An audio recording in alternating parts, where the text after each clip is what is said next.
Jovens, hoje é o seu dia de sorte. Não estamos sozinhos. Não estamos sozinhos, com certeza. Que coisa estranha, né?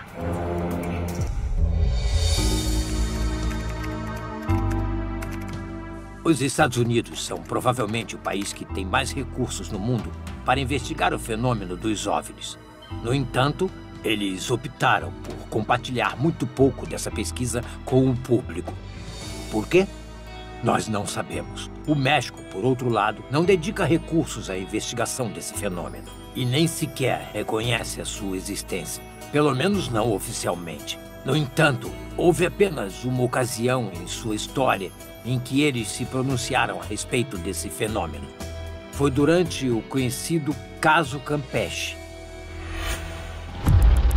A tarefa habitual dos militares a bordo da aeronave Merlin C-26A da Força Aérea Mexicana era patrulhar o Campeche e o sudeste do México, dentro da península de Yucatán. A missão era procurar pequenos aviões e pistas de pouso de narcotraficantes dos cartéis mexicanos. A pista está aqui na 1. Às 12 horas, na nossa posição, está em 2,3. Não, mas a pista está à direita. Para essa tarefa, o C-26 é equipado com uma câmera infravermelha, também chamada de FLIR, e um radar com alcance de 80 quilômetros. Você consegue ver a lagoa? No dia 5 de março de 2004, ao fazer uma busca sobrevoando a Lagoa Miramar, na selva de Lacandon, a tripulação do C-26 se deparou com algo que não estava nos planos. Os radares indicavam uma presença anômala no ar, fenômeno com o qual conseguiam fazer contato apenas por meio do equipamento da aeronave, já que não conseguiam vê-la a olho nu. Os militares, visualmente, não conseguiam detectar esses objetos. Originalmente, eles detectaram através de radar. E, a partir desse momento, os militares usaram a câmera FLIR para poder segui-los. E foi aí que a gravação começou. Olha lá. Ali. Ali, ó. Olha, sim, estou vendo. Por que só apareceram agora? O que é isso, Horace? Horace, o que é isso? É um ponto. Tá vendo um ponto? Olha lá. Ele tá atrás, não tá? Exatamente, agora está a 7 da nossa posição, a 17 quilômetros. Segue um curso 283 e velocidade 334. Graças ao radar infravermelho, eles perceberam que o que estava nos monitores fazia movimentos bruscos. Algo marcante para a tecnologia conhecida até aquele momento. Foi então que o comandante ordenou o uso da câmera FLIR. A câmera infravermelha captura objetos com um tipo de calor. E a câmera FLIR é aquela que pode filmar em voo objetos que estão abaixo do infravermelho. Objetos que não podemos ver a olho nu. 7 horas, na mesma altura. Tem algumas nuvens, ali dá pra ver melhor. Estão na mesma altura, você confirma? Afirmativo. Mesma altura, um pouco pra cima. Do lado esquerdo da tela, você pode ver um cursor que nos indica em que posição a câmera está filmando. Quando o gráfico marca posição 0, é que a câmera está filmando em uma posição horizontal, ou seja, os objetos estavam voando na mesma altura da aeronave C-26. Isso seria 3.500 metros de altura. Vai, procurem ele, estão vindo atrás da gente. Tá vendo como é que é? Parece em duas partes. Tem uns 7, 8 agora. O estranho é que tem uma ponta na frente.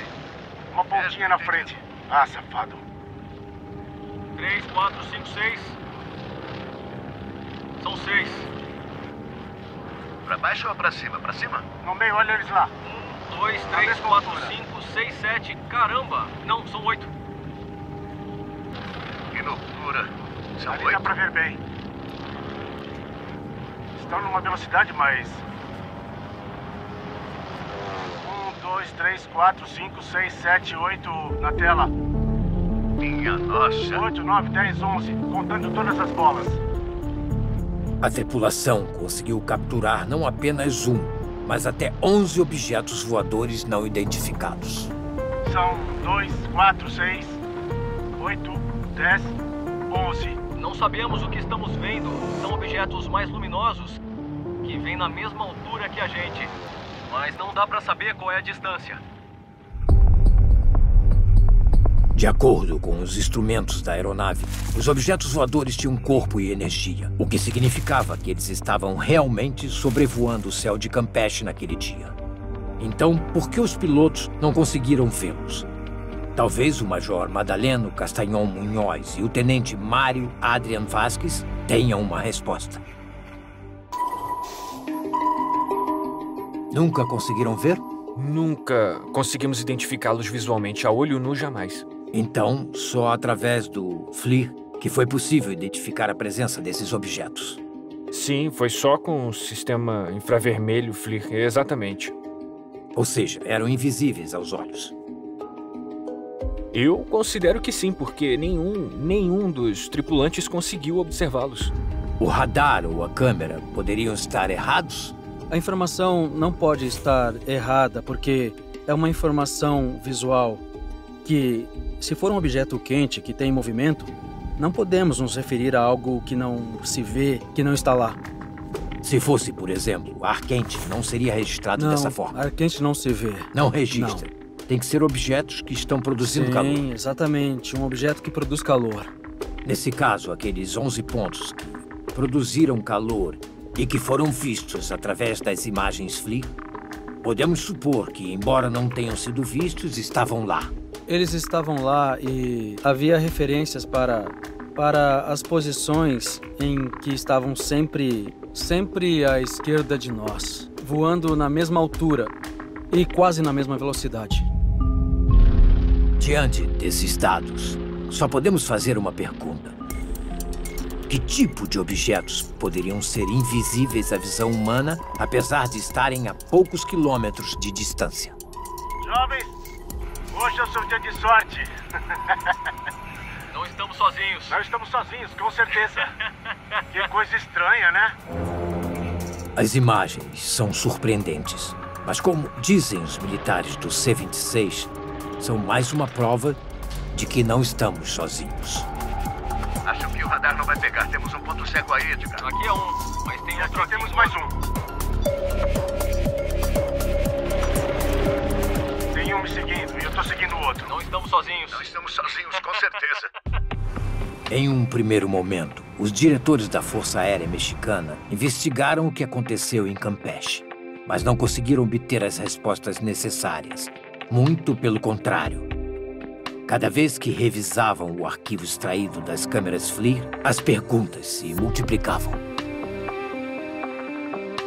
Na ausência de um protocolo para a atividade ufológica, eles decidiram então procurar alguém que pudesse opinar sobre o assunto.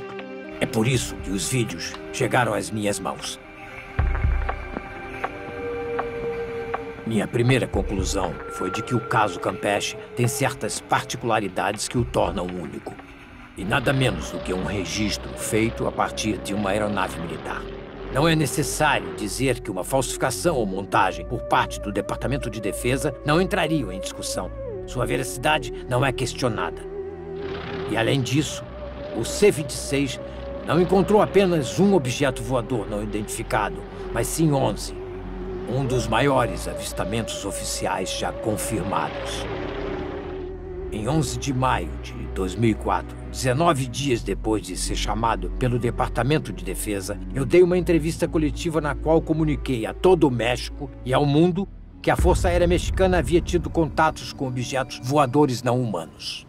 Eu quero apresentar as imagens extraordinárias que recebi e que me parecem deixar isento de qualquer dúvida de que se trata de um acontecimento absolutamente real, autêntico, e que não há possibilidade de confusão. Não acredito que, na história desse fenômeno, tenha ocorrido algo tão fundamentado como esse caso me parece. Como era de se esperar, aquela coletiva de imprensa teve repercussão a nível mundial. Pela primeira vez, a Força Aérea Mexicana reconheceu que uma de suas naves e seus radares registraram fenômenos aéreos não identificados em pleno voo. As 16 luzes estavam seguindo ele. Eu nunca vi nada comparado a isso. A Força Aérea Mexicana liberou um vídeo que alguns de vocês vão achar difícil de acreditar. É possível ver uma formação de vários objetos. É uma evidência, uma prova da Força Aérea Mexicana. Esta noite foram capturadas imagens nos radares e nas câmeras infravermelhas. Acredito que chegou a hora desse fenômeno ser observado com seriedade, com a participação de cientistas, autoridades, pilotos e militares. Dessa forma, todos tentaremos encontrar a verdade. Já pensou se a sociedade mexicana, nesse momento, está preparada para uma situação como essa? Não. Não.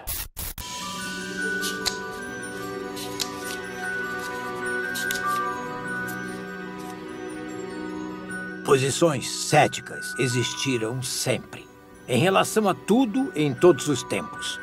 O ceticismo é muitas vezes essencial para a formação do pensamento crítico, mas muitas vezes o ceticismo é uma forma de encobrir nossa incapacidade de aceitar o que não conseguimos entender. Depois de assistir o vídeo, cientistas da Universidade Nacional Autônoma do México afirmaram que as esferas nada mais eram do que centelhas, também conhecidas como raios globulares ou raios-bola. Os raios-bola são estruturas móveis, principalmente associadas a trovoadas, tempestades comuns, típicas de tardes de verão. São outro tipo de atividade elétrica que ocorre na atmosfera. Realmente é um mistério, porque a origem ainda não é conhecida porque acontecem.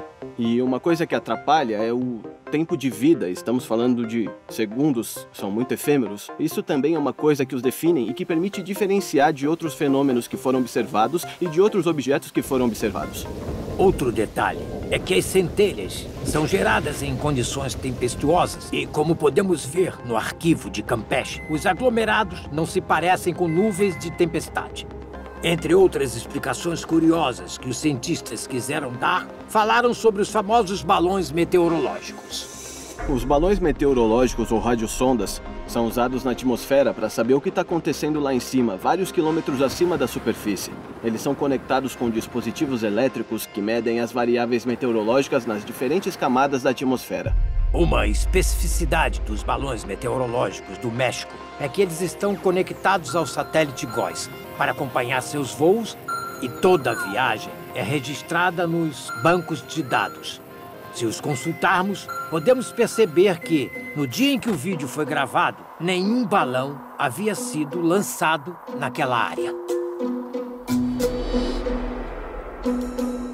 Acredito que talvez a teoria mais defendida pelos céticos ao longo dos anos seja de que as luzes vistas nos radares correspondem aos poços de petróleo de Cantaré.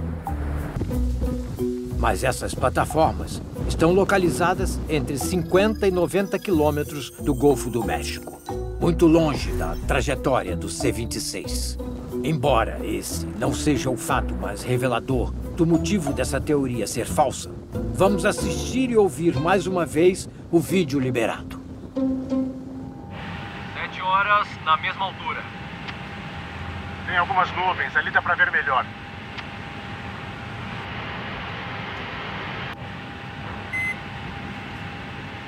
Procurem ele, estão vindo atrás da gente. Tá vendo como é que é? Parece em duas partes. Tem a 7 e 8 da mesma posição.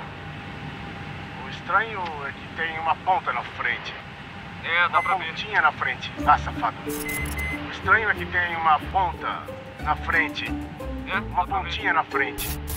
Como dizem os pilotos e operadores do C-26, na primeira visualização, duas esferas são vistas viajando no que parece ser a mesma velocidade, uma maior e outra menor. As pessoas que apoiaram a teoria dos poços de petróleo mostraram como prova fotos deles próprios que haviam sido capturadas de aviões. Nessas imagens, também vemos esse conjunto de luz grande e luz pequena. E é por isso que eles alegaram que a luz pequena que acompanha as esferas embaixo era apenas o reflexo do fogo da torre sobre a água. A cruz, por ser pequena, está marcando que o objeto tem alta temperatura em seu corpo. Nesse caso, nos objetos que foram detectados, precisamente apareceram cruzes menores, o que indicava que eles tinham calor na superfície. É óbvio que a câmera FLIR reconhece as esferas menores como a maior fonte de calor na imagem. Me permitam dizer que seria a primeira vez que um reflexo teria mais energia do que a fonte pela qual é gerado. A pergunta que fica é: o que são essas esferas menores que viajam acompanhando as maiores? Poderiam ser, talvez, a fonte de propulsão das naves misteriosas? E por que precisavam de tanta força? Talvez quem tenha a resposta seja o operador de radar do Esquadrão 501, do qual a aeronave C-26 fazia parte. Ele disse que aceleravam instantaneamente. Exato. As mudanças de velocidade eram muito abruptas.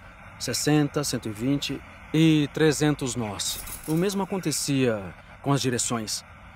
Eles iam a um rumo de 50 graus e, de repente, 90 graus, de repente, 130 graus. Isso não poderia ser um avião? Muito difícil. Não acredito que exista um avião que mude de direção tão bruscamente. E é óbvio que nem os raios-bola, nem os balões meteorológicos, e muito menos as torres de petróleo, poderiam ser uma explicação para o que a tripulação do C-26 avistou em Campeche. A única conclusão possível é que eram os Fani. Mas o que essas naves queriam? Por que voavam tão perto de aviões? Tinham a intenção de interagir com eles?